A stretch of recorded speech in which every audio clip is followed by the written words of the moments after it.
Okay.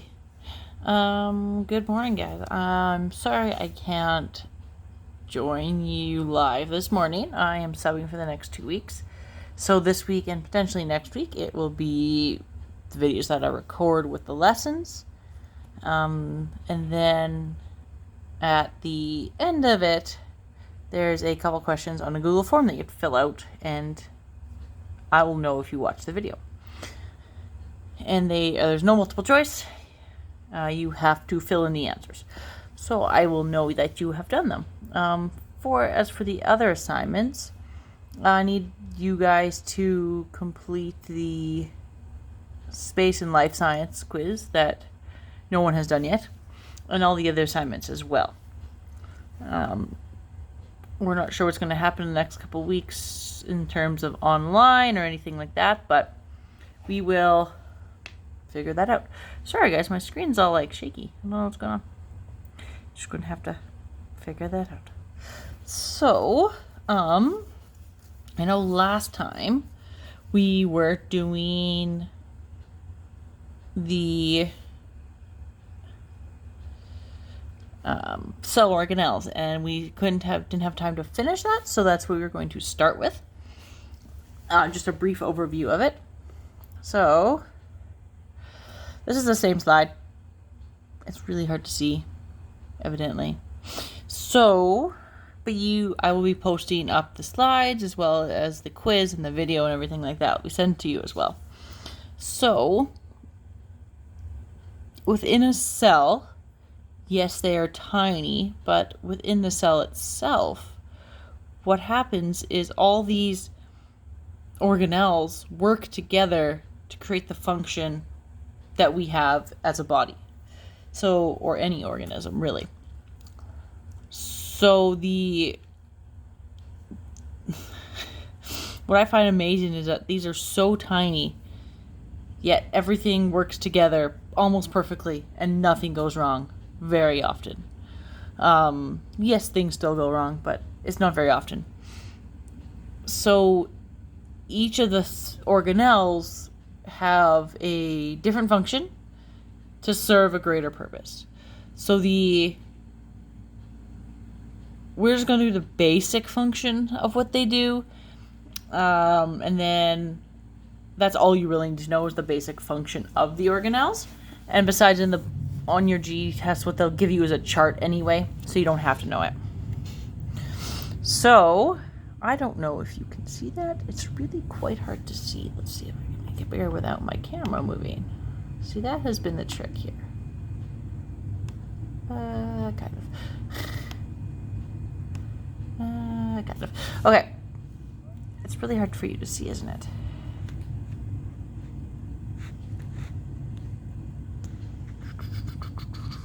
I know it's at an angle. I'm sorry, guys. Okay. So what you see there is the cell organelles and their function, and if they're in plant and animal cells. If you notice, if you've already in the assignment, this is exactly the same chart except for a couple that you have to fill out. So the difference then, so this will tell you the organelle, the location, what it looks like, and the function of it. You don't really have to focus on the description, but if it's present in the animal and the plant cell, and the function of it. So a cell wall up there is only present in a plant cell. The cell wall protects and supports the cell, and it allows oxygen and water to pass through it. So it's basically that rigid surface on the outside of the plant cell that allows the pressure to stay constant. So a plant can actually still live. A cell membrane then is also it's present in both plant and animal cells. And it's in a plant cell, it's inside the cell wall. In an animal cell, it's outer layer of the animal cell. And it controls what comes in and out of the cell. So not everything can go in and out of the cell membrane, but it's called something called semi-permeable. So semi-permeable means only certain things go in and out. So certain sizes, anything like that, things like that. So water can pass through, oxygen can pass through, sugar can, nothing charged can go through. So things like that. So only certain things can go in now. A nucleus, then, it's the same thing we saw in an atom, is present in both plant and animal cells, and it controls the cell activities. So a nucleus contains your DNA, it's your genetic material, and it's the same thing in a plant and animal cell. It contains the DNA. A cytoplasm, then, is present in both plant and animal cells, and it's like the gooey, goopy stuff in a cell. So it's a clear gel-like fluid, and it holds the organelles in place so they don't move around. The mitochondria, then, is present in both as well, and it's bean-shaped. And it breaks down sugar molecules to create energy. If you've ever heard of ATP, it's the energy that allows us to move, basically. So the food we eat is broken down by the cell, so we can function. And the ATP is what allows us to move. More important it's important for everything, but it's one of the most important parts in the cell because of that. The endoplasmic reticulum, or the ER, is what it's sometimes shortened to, is present in both, and it kind of looks like a sorting plant, kind of, because it's networks of folded tubes and membranes. So this carries proteins and other materials from one part of the cell to another. So it carries the proteins itself, so they can be used, basically. And there's a smooth and a rough endoplasmic reticulum. So the smooth endoplasmic reticulum is just that, it's smooth. The rough has something called ribosomes on them, and they are like little circles. I wish I could go back a little easier. Sorry, my camera's kind of weird here. Sorry. Come on. So this is your endoplasmic reticulum, which is right here. And the ribosomes, oh my goodness, are these little things here. Are the circles. The little circles. Okay? So what they do is produce the proteins themselves. They're the ones that actually make it. So the Golgi bodies then are present in both. It will receive the proteins and other materials from the ER and packages them and then redistributes them. So it's like a processing plant. So the ER carries the protein. So first of all, the ribosomes produce the proteins. The ER will carry the proteins and other materials to other parts of the cell. The Golgi bodies will receive them and package them. Pretty much. So, and then they get shipped out to the rest of the body, and that's how we receive our proteins. And that's how we break down everything. The chloroplasts then are only present in plant cells. So now we have cell walls and chloroplasts only present in plant cells. A chloroplast then is the green oval structures, usually containing chlorophyll. Chlorophyll is what allows plants to stay green. So the chloroplasts capture energy from sunlight and use it to produce food for cells. We will be going through photosynthesis and cellular respiration in more detail later, so that's when we will be focusing on the chloroplasts.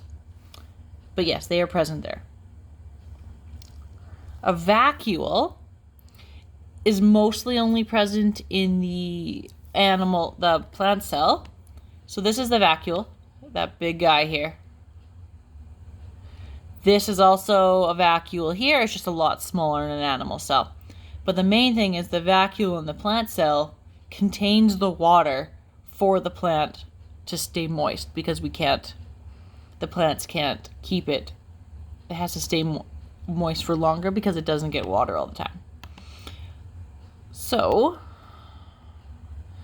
then and that's storage area for cells, so like storage of nutrients and things like that. The lysosomes are uncommon in plant cells, but they're quite common in animal cells. So these are the ones that use chemicals to break down large food particles into smaller ones and breaks down old cells. So lysosomes are they basically kill the old cells and break down food into smaller ones. Okay? So that's an overview of what the organelles will do. But then, so you just have to know the general gist of what's happening in the cell. You don't have to know details. You can go through as many times as you want. Use YouTube. Find out any detail you're missing as well. Okay? And know the difference between the plant and the animal cell. So the cell wall, the chloroplast, and the vacuole size will be the difference. And the shape. Because a plant cell will always be square, as opposed to an animal cell will have a variety of shapes. Okay. So now that we've done that, because we didn't have time last time, we're going on to ecosystems. Ecosystems, then, this is a very, very general version of ecosystems, because I took a whole course on this in 3 months, and this is what we're doing in a very brief time.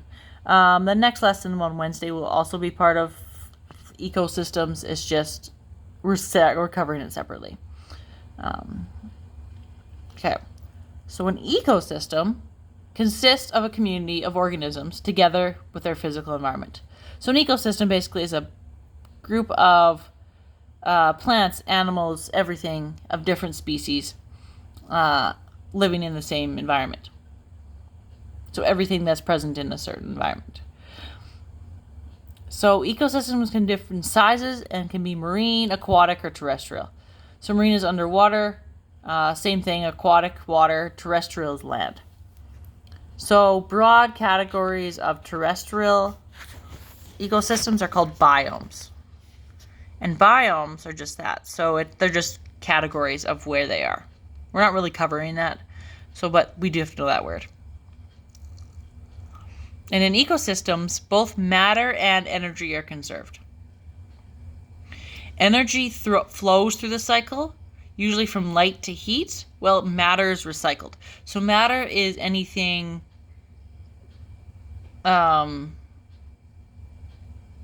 that's present in the ecosystem, basically. So energy will flow through, being used by animals and organisms, and matter is the animals and the organisms and the plants and everything like that.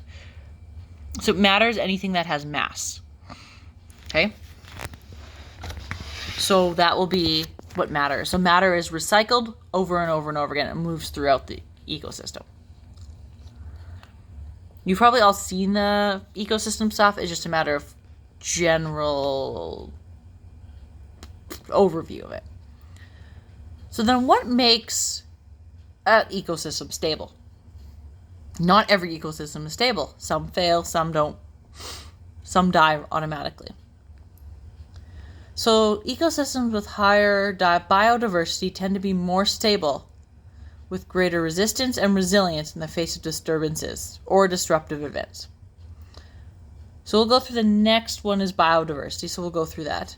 But basically biodiversity is the variety of species that you have. And they tend to be more stable because if you kill off one, you're not killing off everything. So the fact that biodiversity is present, it means you don't kill off everything. Sorry, the video's really off. I'm holding it with my hand. And the resistance and resilience is, in the face of the disturbances, means that the ecosystem can fight back and basically survive through anything. So types of disturbances are mostly man-made. Mostly human activity is the problem. But the main one for natural would be fire. Because fire is very important for force. Because, like, if you look at pine cones and spruce cones, if you notice they're all really tight and they're hard, which means there hasn't been a fire throughout the forest. So a fire usually happens about once a year, depending on the ecosystem and where it is. So the seeds inside those pine cones, when they open up, release the seeds and allow new trees to grow and new forests to begin. So with the fire, basically, that allows when the fire happens, the heat is high enough and allows the pine cones or the spruce cones to open up and pollinate, basically. So what happens is when they open, the seeds come out, create new trees. So the fact that the fire happened means that all the cones that fell off the old trees can now recreate a new ecosystem because those trees got old or whatever the case is. So the fire is very important, even if it's just once. So that's why firefighters burn a forest once a year. Because if they don't, no new trees can grow. Because you need those pine cones to open up and allow the seeds to come out. So if you find them that are really small and tight, don't generally take them just because the fact when the fire is happening, that's what will create the new forest. Human activity, things like acid rainfall, deforestation, algae blooms, and invasive species. Invasive species is huge because a lot of people have tried. It's like, oh, let's introduce a new species, but it turns out it hurts the ecosystem more than anything. Acid rainfall comes from our activity, what we put into the atmosphere. And deforestation, same thing. We'll go through that at the end. So different ecosystems may respond differently to the same disturbances. One may recover while the other may make it recover slowly or not at all. It really depends on the state of the ecosystem and how the biodiversity is happening. So then, what is biodiversity? So biodiversity is a huge area. You can cover this for a long period of time. This is a very brief, very, very brief version of it. So biodiversity refers to the variety of living species on Earth, including plants, animals, bacteria, and fungi. So everything that has variety, everything that's living. They have estimated that there's 8.7 million species of plants and animals in existence. However, only 1.2 species have been identified and are described so far, most of which are insects. Did you know there's 420,000 types of beetles? Which is crazy. Just as crazy, but that's okay. Much of the biodiversity is in jeopardy because of human consumption, other activities that often disturb and even destroy ecosystems. So pollution, climate change, population growth are all threats. And it's also causing a rise in the rate of species extinction, which we don't want. So I'll come back to that video. So why is it even important? So it increases resistance and resilience of an ecosystem. But like I said before, if you lose one species, you're not going to lose the whole ecosystem. If your ecosystem is all one species, and all of a sudden that one is extinct, you no longer have an ecosystem. Genetic diversity gives us more raw material. So in this case, we get food and medicine from this, and energy sources, things like that. So like if you've ever had penicillin, it's a bacteria. Sorry, it's a fungi, but it comes from nature. Acetaminophen comes from nature, comes from the trees. The things like that. So if we didn't have this diversity in the ecosystems, we wouldn't have a lot of the stuff we have now. Ecological services, so like recycling nutrients, pollinators. If we didn't have trees, we wouldn't have oxygen. Water filters remove and decompose pollutants. So the trees will actually help the pollutants get out of the air. That cleans the air. Aesthetic value, and critical for sustaining human life. So if we didn't have biodiversity, we wouldn't exist.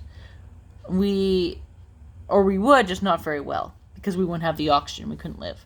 We're all connected in some way. If you've ever seen Avatar, same thing. They believe everything is connected through the roots of the trees and the plants and animals and everything. So same thing. That's what biodiversity does for us.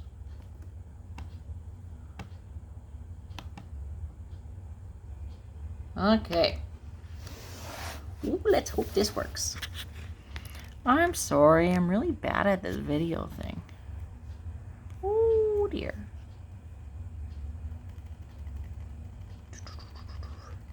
You get to see my hand today, not just my screen. Aren't you lucky?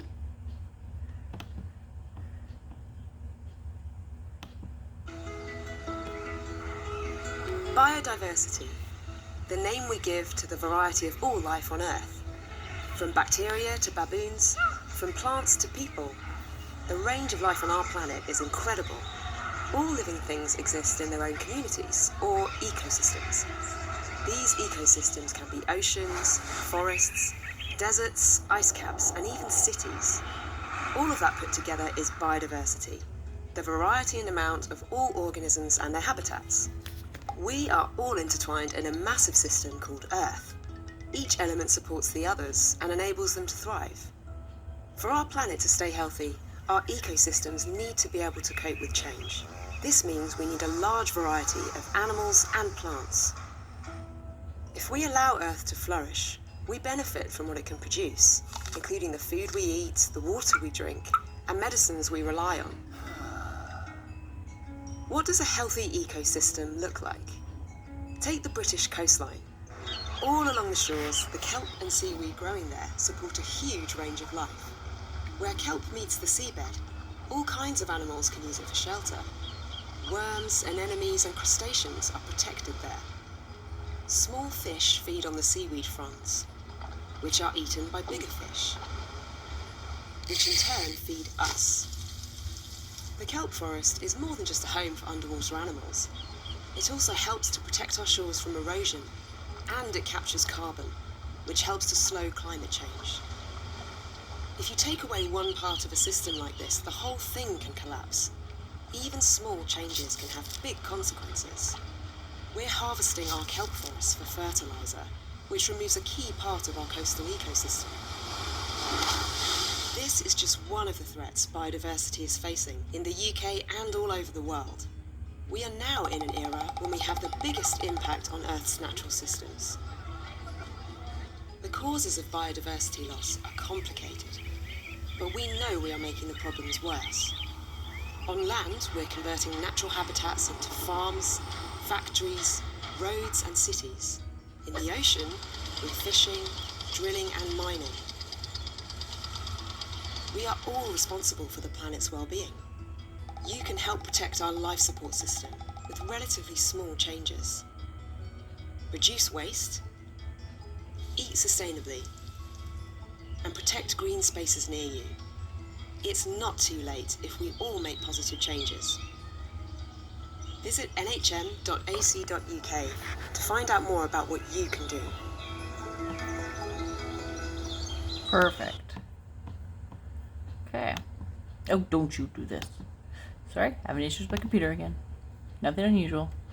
Okay, so this is just pictures of biodiversity, which is cool. So you have fish, we have a whole African ecosystem, we have a plant ecosystem, and then we just have a bunch of, that's animal, like wildlife, just a whole bunch of animals, which is cool. Yeah. So then there's different factors present. We've probably all seen these. Sorry if you have already. But if... I'm going to try something. Hey, you get to play with Dolly. Dolly, come here, Dolly. I'm sorry, I'm talking to myself now. Probably not very good.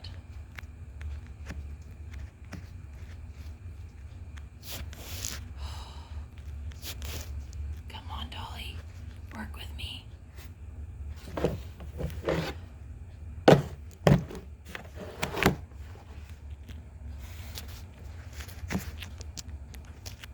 Haha! I think I'm sorry, guys. I'm really sorry. I'm trying. I really am. Okay. Sorry, guys. Made it work. My daughter's Dolly is helping out. Okay, so there's different factors present in an ecosystem. We've probably all heard of them, the biotic and the abiotic factors. So biotic factors are living things, abiotic are non-living things. So living things could be like, the biotic factors would be like organic matter, oysters, blue crabs, zooplankton, phytoplankton, jellyfish, anything, plant, animals, fungi, bacteria, protists, anything like that. The abiotic factors would be like water, soil, light, minerals, air, temperature, humidity, soil, climate, anything like that. Well, those are important because everything is included in an ecosystem. So then we're going on to the animals. We're going on to food chains, food webs, and those kind of things.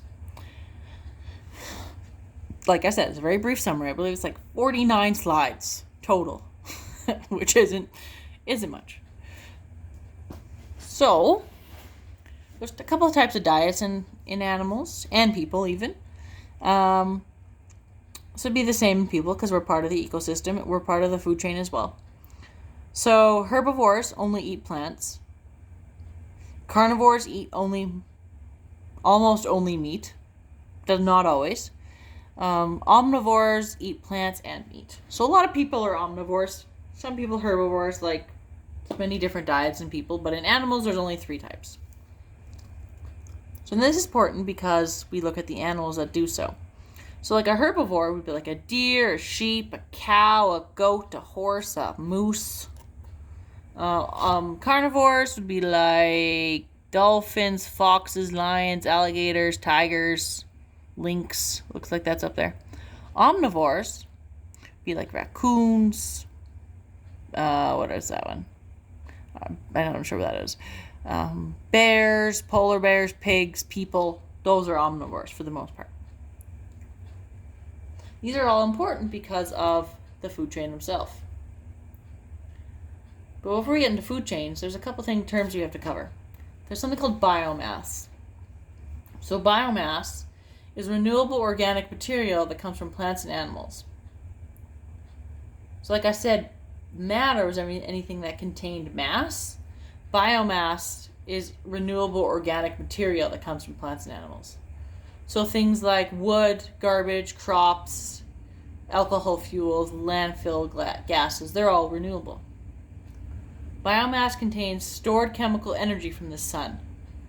Plants produce biomass through photosynthesis.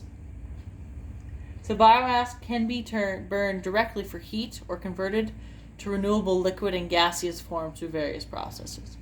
So the biomass, like the landfill gas and the alcohol fuels, basically what they are is those produce our energy. But also you can burn wood to produce heat, burn crops to produce heat. Same with garbage, bottles, things like that. So that's biomass, renewable organic material. Productivity then is the rate at which energy is added to the bodies of groups of organisms, such as primary producers, which we'll go through in the forms of biomass. So basically, how many of them are there? The rate of energy is which is added to the group of organisms. You'll see as we go a picture of the productivity. So productivity is how much energy is present. So the more of them there are, the more productivity there is, basically. So then what is a food chain? You've probably all seen a food chain. Just didn't maybe know what it was. Oh, don't you move. Okay, so a food chain then is a single sequence that links species by their feeding relationships. So if you see in this picture, we have grass, and a grasshopper eats grass. First of all, the sun gives grass the energy to grow. And then the grasshopper eats the grass. The frog eats the grasshopper. The snake eats the frog. The hawk eats the snake. And the decomposer, or the fungi, break down everything. Basically. Decomposers are always present. They're present throughout the whole ecosystem because they have to break down the waste of these said animals or the grass. So a food chain traces the transfer of energy. So like the grasshopper will get energy from the grass because it's their food, and so on. It's the simplest way to look at a flow of energy in an ecosystem. It's just an easier way to see it. But there's different levels. They're called trophic levels. So if you look at them, this here is called a producer. Mostly they're plants because they produce their energy, could create their own food using photosynthesis. So plants and algae. So plants in same as in a water system, but algae mostly in a water system. A primary consumer is a herbivore and eats the producers. So it eats plants, it's a herbivore, and eats the producers below it. So in this case, the grasshopper will eat the grass. So examples of this would be like rabbits, deer, cows, insects, zooplankton, things like that. Secondary one, so this is your primary, and your secondary one in this case would be a frog. They're carnivores and they eat the primary producers, so they eat meat. So foxes eats rabbits, rats, spiders, and ants. So things like that would eat the thing below it. Tertiary consumers then, in this case, so this is the plant, the herbivore, things like that. And we're here. This is the tertiary. So this eats the plant, the carnivore eats the herbivore. This case, we're in the secondary carnivore, or the tertiary consumer. Carnivores and omnivores, actually. And they eat the secondary consumer. And then some will include quaternary consumers, which are also something called apex predators. They have no other predators and eat the tertiary consumers. What they do is they keep the trophic levels stable. Because by eating, you don't want too many of these big guys, like the tertiary ones, because then they'll just take over. So the apex ones have to come in and